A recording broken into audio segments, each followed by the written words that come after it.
Bu da Əhərin üstü örtülü bazarıdır. Biz Rüstlərdə də vardı. Təbii ki, Təbriz bazarı kimi böyük deyil, amma indiki biraz bir vaxt gəlmişəm vardı, amma bu da özünə görə nisbətən yaxşıdır, yəni pisdə deyil. İndi dükkanlar bağlıdır, amma nisbətən yaxşıdır yəni.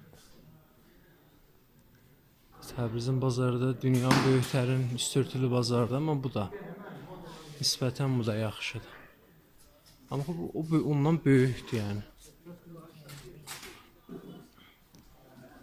Onun neçə dənə dalanı var, neçə 100 dənə dalanı var, onun 5-6 dənə dalanı var fəqət. Təbii bu da özünə görə bir yaxşılıqdır yəni. Xatirələr dirəldi.